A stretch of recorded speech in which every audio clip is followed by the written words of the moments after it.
¿Qué tal? Muy buenas noches, soy María Camila Orozco y los voy a acompañar hoy en Sala de Prensa de Noticias Caracol Ahora. Vamos a abordar un preocupante panorama que ha sido revelado en las últimas horas por la misión de observación electoral La MOI frente a los hechos de violencia política en el país durante el primer semestre de este año. Asegura esta organización que los asesinatos de líderes sociales, comunales y políticos se han incrementado ostensiblemente en el país.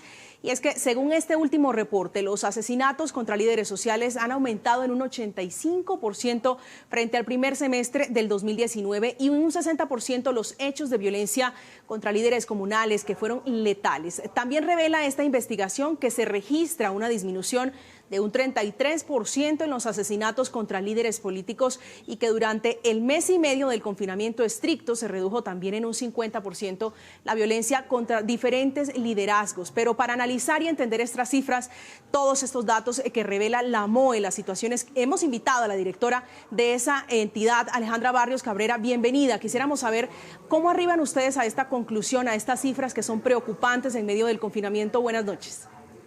Buenas noches, María Camila. Muchísimas gracias por la invitación, a todos los que nos están viendo también el día de hoy. Efectivamente, María Camila, nosotros entregamos hoy el informe de corte de primer semestre del 2020 sobre los hechos de violencia contra líderes sociales, políticos y comunales. Lo que teníamos en un principio la intención de ver, y por eso hacemos un corte semestral cuando nuestros cortes normalmente son anuales, es cuál era el impacto que había tenido el confinamiento estricto que tuvimos durante 7 semanas de las 27 que tiene el primer semestre del año. Y lamentablemente, si bien tuvimos una disminución del 2% frente a los hechos de violencia contra los diferentes tipos de liderazgo en este primer semestre, no se logró el impacto que esperábamos, porque como muy bien usted lo acaba de decir, durante el confinamiento tuvimos una disminución del 50% de los hechos. Pero los meses de enero y el mes de junio, una vez finalizado el confinamiento, el 12 de mayo, los niveles de violencia se incrementaron a tal punto que no logramos el impacto positivo de mayor seguridad para los diferentes liderazgos. Igual, como usted lo señaló, el liderazgo más afectado es el de los líderes sociales. El 50% de los hechos, de 248 hechos, fueron dirigidos hacia líderes sociales. Y de estos hay unas afectaciones particulares para las mujeres lideresas y para los líderes étnicos, es decir, afros e indígenas. Doctora Barrios, ¿a qué se debe este recrudecimiento de la violencia? Inicialmente, cuando se presentó este fenómeno de asesinato de líderes sociales, escuchábamos a las entidades como la Fiscalía hablar de sistematicidad en los asesinatos de líderes sociales. En medio del confinamiento, y una vez terminó, ustedes el análisis que hacen desde la MOE, ¿a qué conclusión llegan? ¿Por qué se está recrudeciendo la violencia? Hay dos factores aquí que generaron un recrudecimiento de la violencia. El primero, indiscutiblemente, el tema de la expansión. Encontramos una expansión de grupos armados ilegales durante el periodo de confinamiento, hubo una expansión en 31 municipios, pero durante este primer semestre nosotros empezamos el semestre con 20 departamentos, donde se presentaban hechos de violencia específica contra los líderes sociales, políticos y comunales, y finalizado el primer semestre, una vez terminada la pandemia, ya estábamos hablando de 28 departamentos. ¿Eso qué significa? Que en la medida que la expansión por parte de los grupos armados se está dando, el conquistar esos territorios pasa indiscutiblemente por afectar el tejido social en lo local. Y afectar el tejido social en lo local implica amenazas, atentados, secuestros o asesinatos frente a líderes sociales, políticos y comunales. ¿Por qué los líderes sociales de manera particular? Porque el líder social no tiene margen de negociación. El líder social representa unos intereses normalmente de una comunidad, comunidades pequeñas, mientras que los líderes políticos tienen un margen de negociación muchísimo más grande, y esto les permite a los líderes políticos, ese escenario de negociación les permite a ellos no ser asesinados, sino, qué pena contigo. Entró mi hija y creo que claramente se notó que me desconcentré. Listo. Eso es parte de la nueva normalidad, doctora Barrios. Sabemos que están en casa, sabemos, y le agradecemos su deferencia con los televidentes de Sala de Prensa para poder analizar este tema que por supuesto nos llama la atención y nos convoca, sobre todo por las cifras alarmantes que ustedes están revelando el día de hoy. Sí, como lo estás señalando, sí, entra a buscar el gato, nada que hacer. No, lo que te decía, y te lo digo en palabras más sencillas, los líderes sociales no tienen margen de negociación. Los líderes sociales representan intereses de la comunidad y tienen propósitos y agendas absolutamente claras, concertadas en comunidad. Los líderes políticos, por la esencia de su trabajo, tienen unos márgenes de negociación muchísimo más amplios, porque además el ejercicio de la política es precisamente eso, la capacidad de negociación. Y es ahí donde uno ve las diferencias. Mientras los líderes sociales lamentablemente los asesinan, lo que nosotros vemos frente a los líderes políticos es sobre todo amenazas. Y una característica principal, María Camila, lo que estamos viendo no son amenazas especialmente dirigidas a determinados líderes, son amenazas colectivas. Un ejemplo de esto fueron amenazas colectivas después de el confinamiento que tuvimos estricto a los consejos completos de Doncello Caquetá y de Caldono Cauca. También a los diputados de Arauca, veíamos hace unas semanas como también había llegado una amenaza colectiva. Doctora Barrios, quisiera también que nos ayudara a hacer esa radiografía, ese recorrido por el país de las zonas que son más impactadas por esas amenazas, pero sobre todo por los asesinatos de líderes sociales. Y también si nos ayuda a entender los puntos más allá, digamos, inicialmente se hablaba de que estos crímenes se debían a, por ejemplo, la oposición o más bien a que se erradicaran los cultivos ilícitos por parte de grupos ilegales. Después decían que era por temas de tierra. ¿A qué se debe esta oleada de violencia contra los líderes sociales? Mira que hay una diversidad de agendas y eso está inclusive recogido en nuestras recomendaciones. No hay un solo tema que sea el que una sola acción o grupo de acciones que sea lo que lleva a que los líderes sociales especialmente sean los más afectados en términos de violencia letal.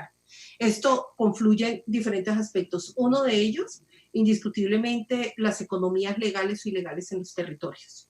Ese es uno de los factores más importantes cuando estamos viendo todo lo que tiene que ver con cultivos ilícitos, lo que tiene que ver con la minería legal, minería ilegal, minería ancestral, pero también todo lo que son las rutas, y eso lo podemos ver claramente cuando vamos viendo esa mancha de sangre que va atravesando el país en el asesinato de liderazgos y lamentablemente ahora con las masacres que se han intensificado más, que es todo el corredor que nos atraviesa desde la frontera con Venezuela, desde el norte de Santander hasta el Urabá antioqueño. Tenemos el andén pacífico colombiano, que es uno de las regiones más críticas, y ahí deseo detenerme para un punto.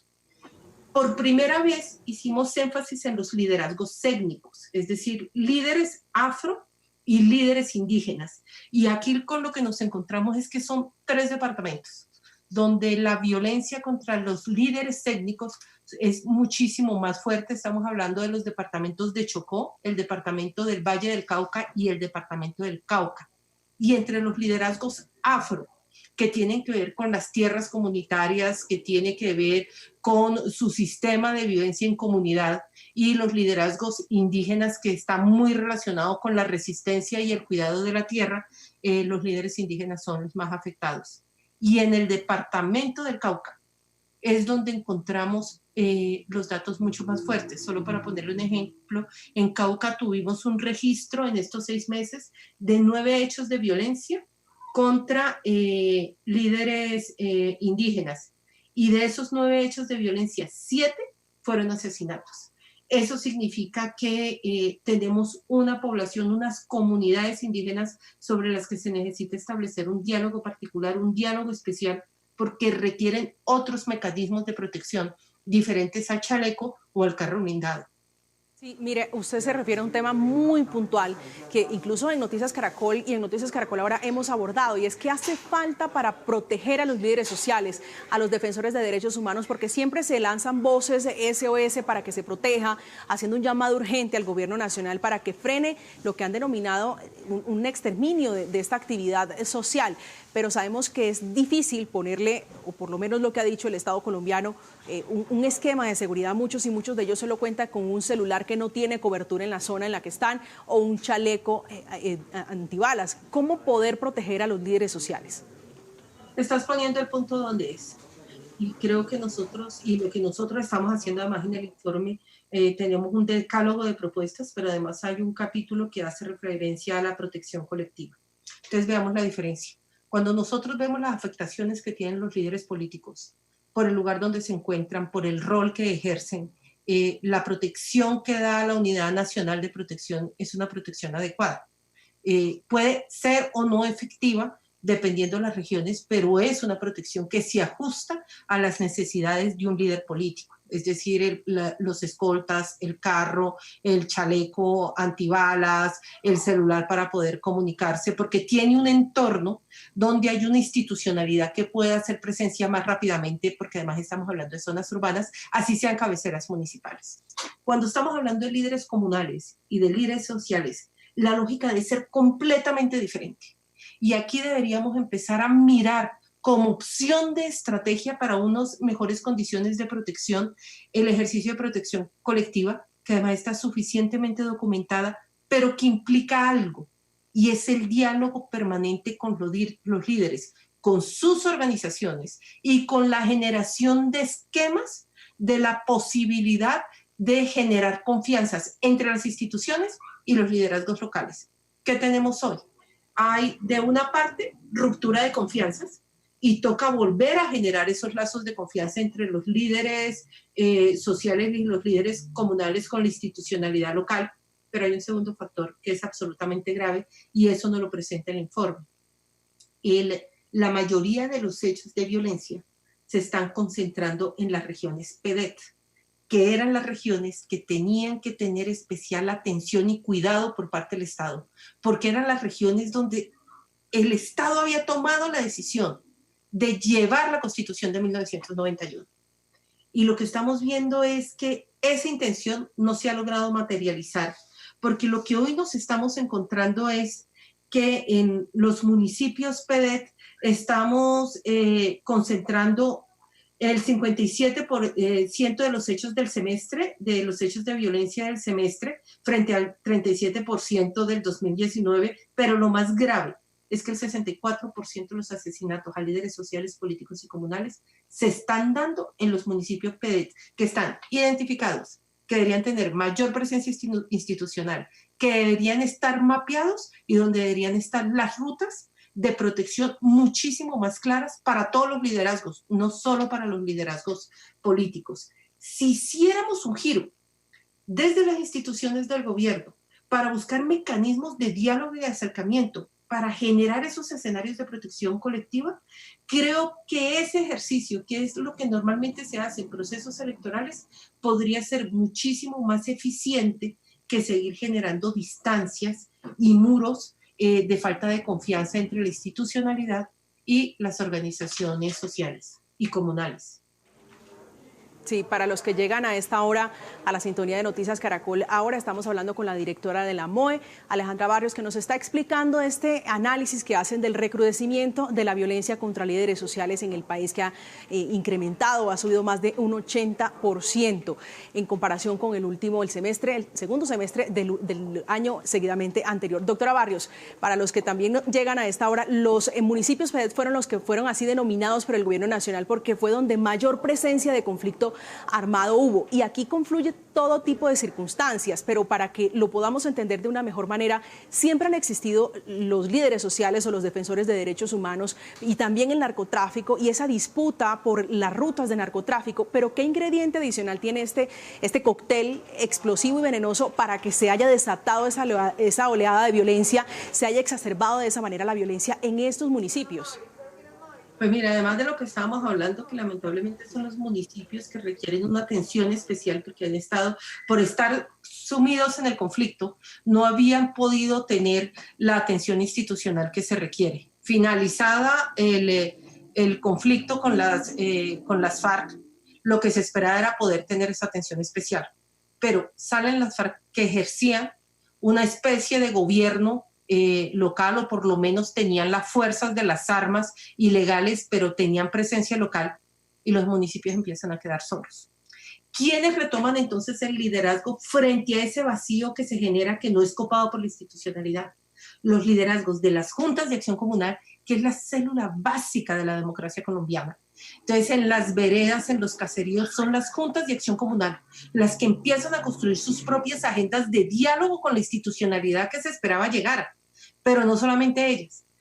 Ya no está en la guerra, ya no están los actores armados amenazando a estos líderes sociales y líderes comunales, y eso les permite organizarse. Y empiezan a tomar fuerza esos liderazgos locales. Y aquí empezamos a ver la fuerza que empiezan a tomar restitución de tierras, lo que se empieza a ver todo lo que tiene que ver con la modificación del abordaje a los cultivos de cocaína y demás cultivos ilegales, donde se empieza a hablar entonces de una sustitución de cultivos que se haga manual, donde las comunidades empiezan a organizarse y esos líderes empiezan a tomar relevancia local. Exactamente lo mismo pasa en el debate que estos líderes ponen a la minería legal e inclusive a la minería ilegal, a la minería ilegal e inclusive a la minería legal. Entonces se vuelven actores importantes en esas comunidades que antes habían sido silenciadas de manera particular por la presencia de la FARC. Sale esto, logramos el proceso de paz, retoman esa importancia, pero como no alcanza a llegar el Estado, lo que nos empezamos a encontrar entonces es que quienes quieren copar esos territorios son unos liderazgos que son los que empiezan a silenciar. ¿Cómo los silencian?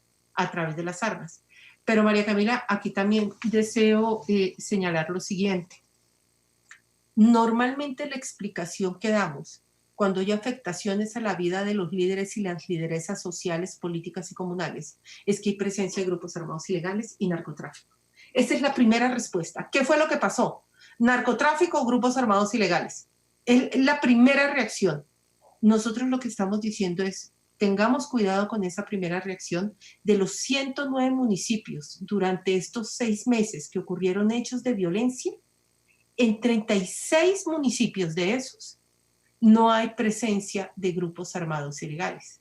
Es decir, son otros factores los que están influyendo en la violencia contra este tipo de liderazgos y le corresponde obviamente a la Fiscalía determinar qué es lo que está pasando ahí, qué está pasando en esos municipios, por qué aparecen esos 31 nuevos municipios durante el periodo de expansión, durante el periodo de confinamiento extremo.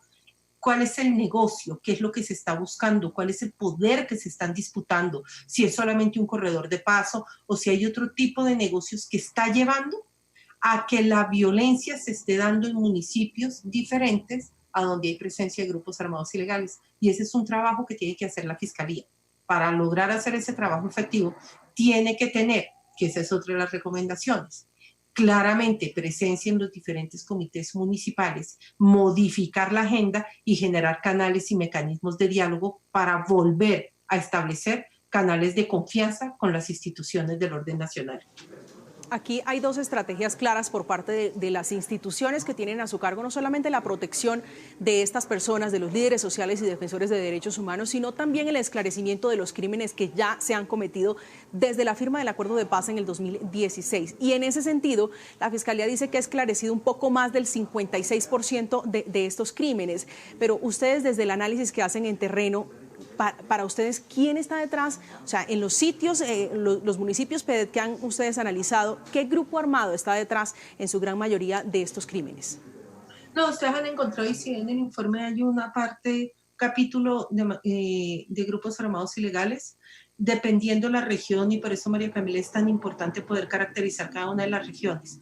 Tenemos los pelusos en algunos lugares, tenemos las disidencias de las FARC, además las disidencias de las FARC muy activos en lo que tiene que ver con hechos de violencia dirigidos a los actores políticos, tenemos el ELN, caparrapos, es decir, hay una diversidad de grupos muy diferentes en el territorio nacional. Y por eso no es posible hacer una sola estrategia de protección para los líderes sociales. Nuestras estrategias de protección tienen que tener en cuenta 3 factores. ¿Cuál es el territorio? No es lo mismo la violencia que está sufriendo el Cauca a la violencia que sufre una región, inclusive ni siquiera un departamento, una región como el sur de Bolívar. No es la misma. No es la misma la violencia dirigida contra las lideresas, donde la diferencia con los hombres es que al hombre lo amenazan a él, específicamente a él. El hecho de violencia va dirigido al hombre de manera particular, mientras que a las mujeres lideresas las amenazas van dirigidas a su entorno, no la amenazan solo a ella. amenazan a sus hijos, amenazan a sus papás, a las personas con las que viven. Entonces hay que tener esa segunda consideración de género. Y una tercera consideración, las características étnicas de la población de líderes que está siendo amenazado, que era lo que veíamos ahora, afros, indígenas, pero inclusive en esas características étnicas no es lo mismo ni la misma forma de violencia que se puede tener frente a las comunidades indígenas del Cauca, que tienen una organización además muy fuerte y han dado una pelea de frente contra el narcotráfico y los grupos armados ilegales, que las que pueden tener comunidades de Cesar o de Sucre. Esas características, si nosotros no le hacemos un mapa y entendemos las características que tienen cada uno de los liderazgos, cada uno de los territorios, género y etnicidad, estamos tratando de hacer un molde de protección que está una y otra vez demostrado, no está funcionando. Tenemos que abordar el problema desde la lógica de lo territorial para que lo nacional pueda ser efectivo. Si no, vamos a seguir dando cifras, creo que tan tristes como esta, como las que vimos en este informe, pero no son las cifras lo que entristece. Es que detrás de cada una de esas cifras hay familias, hay hombres, hay mujeres en los que la comunidad había depositado confianza, sea para liderazgo político, social o para liderazgo comunal. Mire, doctora Barrios, esa radiografía que usted hace y ese punto tan importante que usted toca, y es que a pesar de que es un mismo problema, es diferente dependiendo de la región del país, me da pie para preguntarle si para la MOE existe un plan organizado contra los líderes sociales, y se lo pregunto porque para las autoridades pareciera que a pesar de las cifras se trata de crímenes cada uno aislados, o sea que no tienen conexión. Mire, aquí tenemos una discusión sobre la sistematicidad. Y creo que estamos enfocando mal el punto de la sistematicidad. La sistematicidad sí es de violencia frente a líderes sociales, políticos y comunales. De manera particular, voy a hacer referencia a los líderes sociales. Es frente a las víctimas donde encontramos sistematicidad. Los actores, los perpetradores de esa violencia son diferentes y depende de los intereses que se estén jugando esos actores en lo local. Entonces, cuando se establece esa discusión, cuando se entabla esa discusión con las autoridades, si es sistemático o no es sistemático, pues es que yo creo que digamos, 248 hechos de violencia contra líderes sociales, políticos y comunales. Vamos a discutir si es sistemático o no. Pues sistemáticamente los están amenazando. Otra cosa es quiénes son esos actores que de manera sistemática amenazan a esos líderes. Y esa ya es otra discusión que es la que tenemos que ver de acuerdo al territorio y de acuerdo a los intereses económicos. Pero la respuesta no puede ser siempre grupos armados ilegales y narcotráfico, porque entonces no estamos llegando al meollo del asunto para poder generar lo más importante, y son medidas de protección efectivas. Y esas medidas de protección efectivas no se pueden construir solamente en el ámbito nacional. Las medidas de protección efectivas hay que construirlas con aquellos que van a hacer uso de esas medidas, que son precisamente los líderes en lo local. Y tenemos además una gran cantidad de comités donde eso se puede discutir. Pero hemos tomado la decisión de solucionar esos problemas en los consejos de seguridad después de cada masacre o después de cada hecho violento que se hace muy visible. Un consejo de seguridad no nos soluciona de fondo un hecho violento contra una comunidad, sea masacre o un hecho violento contra un líder. Si este país sigue acabando con sus líderes, nos vamos a quedar en un vacío absolutamente triste, no solamente por las vidas, sino porque nos quedamos sin brújulas. Los líderes son eso, son las brújulas que le dicen a grupos de confianza cuáles son, y reúnen esas voluntades para poder caminar juntos hacia un lado. Y nos estamos quedando sin esas brújulas. Los líderes sociales son las brújulas de sus comunidades. Es la directora de la MOE, la doctora Alejandra Barrios. Muchísimas gracias por ayudarnos a entender estas cifras que son desoladoras, desesperanzadoras, en medio además de un momento tan duro que atraviesa el país por esta oleada de violencia, masacres, más de 60 que también comprometen la vida de líderes sociales, defensores de derechos humanos, a quienes les enviamos un fuerte abrazo a sus familias para que puedan seguir con esa labor tan llena de valor que adelantan en regiones apartadas del país. Doctora, muchísimas gracias. A usted, María Camila, muchísimas gracias. Fue todo un placer. Hacemos una pausa en sala de prensa. En instantes, Ricardo Ospina, director del servicio informativo de Blue Radio, para ver qué tiene en el radar.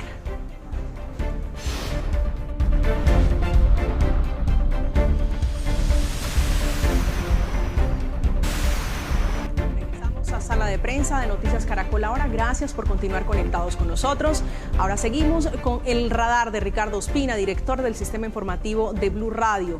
Tiene en su radar las pruebas de la Fiscalía en contra de los presuntos responsables de actos vandálicos en la capital del país que tendrían relación con los hechos de vandalismo registrados durante la jornada de protestas de noviembre del año pasado. Ricardo.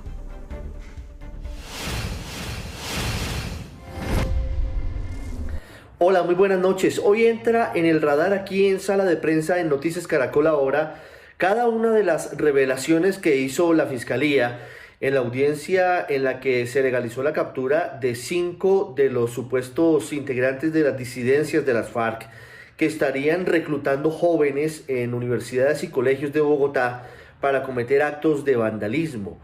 Es una operación que viene adelantándose por parte de la Fiscalía desde hace más de 10 meses. Desde noviembre del año pasado se le venía haciendo seguimiento a este grupo de personas, entre las cuales están alias Justo, alias Rosita, que aparentemente está en Alemania, alias Erika, alias La Pola y alias El Profe, que tendrán que responder, entre otros delitos, por terrorismo y concierto para delinquir. Todo comenzó desde hace al menos un año y medio, cuando en febrero del año 2019 fue abatido alias Rodrigo Cadete, que era uno de los jefes de las disidencias de las FARC. A ese hombre se le incautaron varios elementos y dispositivos electrónicos en los que se logró encontrar que una de las ideas de alias Gentil Duarte y de alias Iván Mordisco, que son los jefes de ese grupo de disidentes, era llegar a las ciudades del país a través de lo que podría considerarse, según ellos, una guerra de cuarta generación, a través de la cooptación y la manipulación de jóvenes para que cometieran este tipo de actos. Por eso, desde noviembre del año pasado, cuando se presentaron los primeros actos de protesta violenta durante el paro nacional legítimo, durante las protestas pacíficas que tienen, por supuesto, asidero en la Constitución, se vio un modus operandi violento específicamente en el Portal de las Américas de Transmilenio y en otras zonas como Patio Bonito y El Tintal, en donde comenzó a hacerse la compilación de datos y de información que llevó a identificar a estas personas. Entre lo que tiene la Fiscalía contra ellos están 11 diligencias de allanamiento, 1.600 horas de conversaciones telefónicas, 112.000 actividades entre audios, datos y mensajes.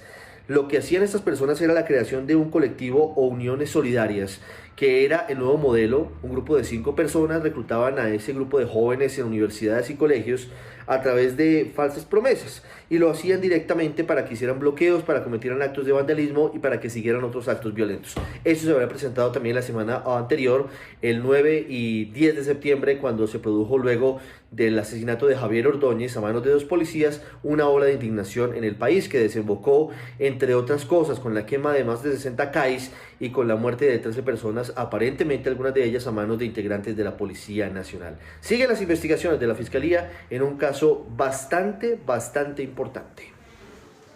Gracias, Ricardo, por su radar. Las disidencias de las FARC, clave en esta investigación de la Fiscalía contra los presuntos responsables de los actos de vandalismo en la capital del país, que tendrían, como se lo decíamos hace unos instantes, alguna conexión con los hechos vandálicos de noviembre del año pasado durante el paro nacional y las protestas generalizadas en Colombia, en distintas ciudades del país. Terminamos. Sala de prensa continúa. Signo Pesos. Feliz noche.